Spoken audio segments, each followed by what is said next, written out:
আপনি নবীর হাদিস মোতাবেক যাদের জিন্দেগি কাটাইবে আমার আল্লাহ ওই গুনাহগার উম্মতের জন্য খুব সুন্দর সুন্দর জান্নাতের মধ্যে ঘর বানাইছেন আমার আল্লাহ। ওই উম্মতের জন্য সুন্দর সুন্দর রমণীগুলো রাখছেন। আমার নবী হাসি, আমার নবী মুস্কি হাসি যখন জান্নাত দেখার পরে যখন জিব্রাইলকে বলে, ভাই জিব্রাইল আমাকে তুমি জাহান্নাম এবার দেখাও। নবী মুহাম্মদুর রাসূলুল্লাহ মায়ার নবী জিন্দা নবী যখন জাহান্নামের মধ্যে থাকায়, জাহান্নামের মধ্যে থাকাইয়া দেখে ওই জাহান্নামের মধ্যে অধিকাংশ নারীগুলো জাহান্নামের মধ্যে জ্বলতেছে। নবী কান্না করে বলে, ওরে ভাই জিব্রাইল ওই অধিকাংশ ওই নারীরা কেন জাহান্নামের মধ্যে জ্বলে? জিব্রাইল ডাক দিয়ে বলে, ইয়া রাসূলুল্লাহ ইয়া হাবিবাল্লাহ ওই নারীর কারণ জাহান্নাম কি কারণ জানেন? ইয়া রাসূলুল্লাহ নবীজি গো, ও গো মায়ের নবী, ও গো জিন্দা নবী, হায়াতুন নবী, ওই নারীরা দুনিয়ার জমিনের উপরে বেপরদাভাবে চলতো, তারা পর্দা করতো না। আমার আল্লাহ নারীদেরকে পর্দার জন্য আদেশ দিয়েছেন। ওই নারীগুলো বেপরদাভাবে দুনিয়াতে রাস্তাঘাটে চলাফেরা করতো, আল্লাহর হুকুম আহকাম গুলো মানে নাই। ওই জন্য আমার আল্লাহ ওই নারীদেরকে মাথার তালু থেকে পায়ের তালু পর্যন্ত জাহান্নামের আংরা দিয়ে ভরপুর করে দিয়েছেন। বলেন নাউজুবিল্লাহ। আমার আপনার নবী মায়ার নবী ওই জাহান্নামের মধ্যে ওই নারীদের দৃশ্য দেখে সঙ্গে সঙ্গে সিজদায় পড়ে বলে, ফাকুলু ইয়া রাব্বি উম্মতি, আল্লাহর কাছে বলে, আল্লাহ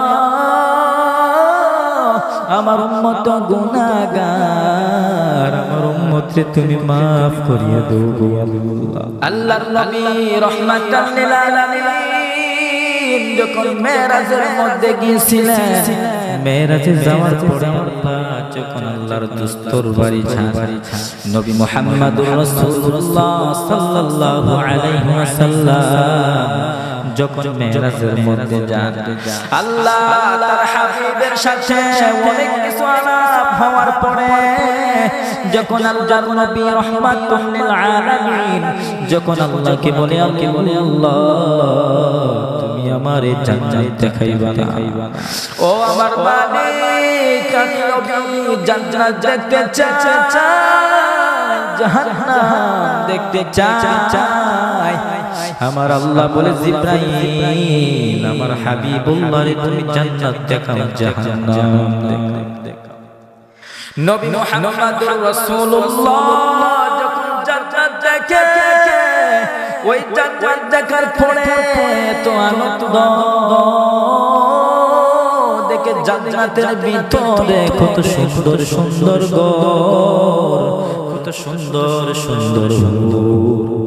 জিব্রাইলকে ডাক দিয়ে বলে, ওরে ভাই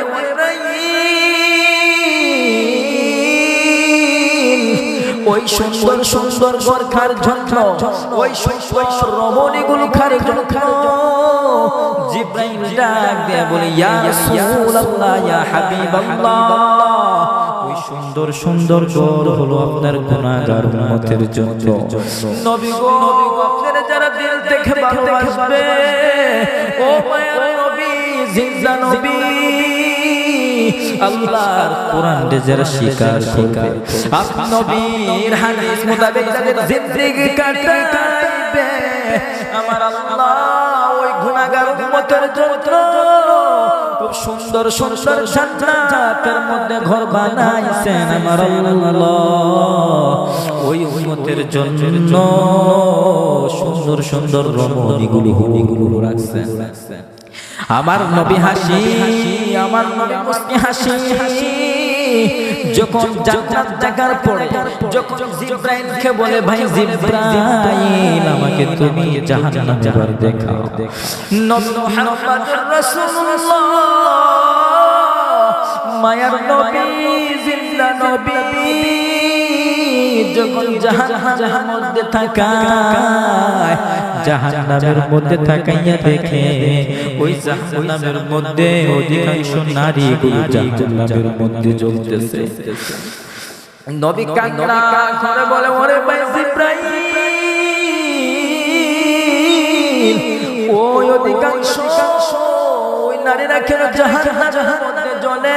জিব্রাইল ডাক দিয়া বলে ইয়া রাসূলুল্লাহ ইয়া হাবিবাল্লাহ ওই নারীরা কারণ জাহান্নামে কি কারণ জানি ইয়া রাসূলুল্লাহ নবীজি গো মায়ের নবী ও জিন্দা নবী হায়াতুন নবী ওই নারীরা দুনিয়ার জমিনের উপরে বেপরদাভাবে চলতো, তারা পর্দা করতো না। আমার আল্লাহ নারীদেরকে পর্দার জন্য আদেশ দিয়েছেন। ওই নারীগুলো বেপরদাভাবে দুনিয়াতে রাস্তাঘাটে চলাফেরা করতো, আল্লাহর হুকুম আহকাম গুলো মানে নাই। ওই জন্য আমার আল্লাহ ওই নারীদেরকে মাথার তালু থেকে পায়ের তালু পর্যন্ত জাহান্নামের আংরা দিয়ে ভরপুর করে দিয়েছেন। বলেন নাউজুবিল্লাহ। আমার আপনার নবী মায়ার নবী ওই জাহান্নামের মধ্যে ওই নারীদের দৃশ্য দেখে সঙ্গে সাজদায় পড়ে বলে ফাকুম ইয়া রাব্বি উম্মতি আল্লাহর কাছে বলে আল্লাহ আমার উম্মত গুনাহগার, আমার উম্মতকে তুমি maaf করিয়ে দাও আল্লাহ। আল্লাহর কাছে বলে আল্লাহ আমার সামনে দুনি আমি নবীর সামনে দুনি আমার উম্মতদেরকে ফুরাও, আমি নবী সইতে পারবো না, আমার গুনাহগার উম্মতদেরকে তুমি maaf করিয়ে দাও। আল্লাহর নবী মেরাজ থেকে আসার পর সাহাবায়ে কেরামদেরকে বলতেছে ওরে আমার আল্লাহর সাহাবী তোমাদের বিবিদেরকে পর্দার জন্য আদেশ করো, তোমাদের বিবিদেরকে নামাজের জন্য তাকিদ দাও, কারণ আমি নবী যখন জাহান্নামের মধ্যে তাকাইছি অধিকাংশ নারীরা জাহান্নামের মধ্যে দেখছি জ্বলতেছে। ওরে মা আমার মা জীবনটা এলোমেলো করে দিও না, যদি আল্লাহর জান্নাত পেতে চাও নবীর আশিক যদি হতে চাও আল্লাহর কোরআনের দিকে তাকাও, নবীর সুন্নাত নবীর হাদিসের দিকে তাকাইয়া জীবনটারে তুমি মা ওলিদের মা বানাইয়া দাও। তোমরা তো মা, তোমাদের সম্মান বড় দামি, তোমাদের ইজ্জত বড় দামি, আর ইজ্জতের দামি মা যদি হতে চাও নিজের পর্দার ভিতরে প্যাকেট করিয়া নাও। আল্লাহর কোরআনের মধ্যে বলে দিয়েছে মারে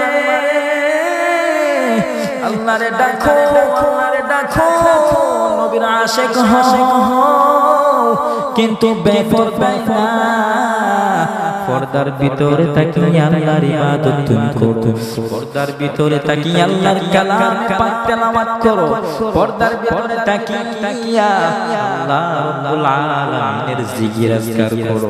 যদি জীবিত থাকা অবস্থায় কোন কোরআনের হাফেজের মা হতে পারো, আলেম ওলামার মা হতে পারো, তোমার জীবনটা বড় ধন্য।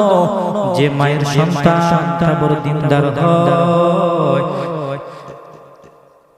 যে মায়ের সন্তান কোরআনের হাফেজ, এমন নেককার সন্তান তুমি বানাও, ওই সন্তান বলো তুমি মায়ের খবরে দাঁড়াইয়া যখন হাতটা তুলিবে চোখের পানি চারিয়া চারিয়া বলবে ওয়াকুর রাব্বির হামহুমা কামা রাব্বায়ানি সগীরা। আল্লাহ আমার মা গুনাহগার, আমার মায়ের খবর জাহান্নামের আগুন দিও না। আমার আল্লাহ বলেন ওই নেককার সন্তান যদি পিতামাতার জন্য দোয়া করে আমার আল্লাহ ওই মা বাবার কবরটার জান্নাতের টুকরা বানাইয়া দেয়। ওরে মা একটা সন্তান যদি দিনের দায় হয় ওই সন্তানের ওসিলায় আমার আল্লাহ হতে পারে তোমার কবরে নূরের আলো জ্বালিয়ে দিবে। যদি মানতে পারো জান্নাতি না মানতে পারো তাহলে তুমি হইবা জাহান্নামী।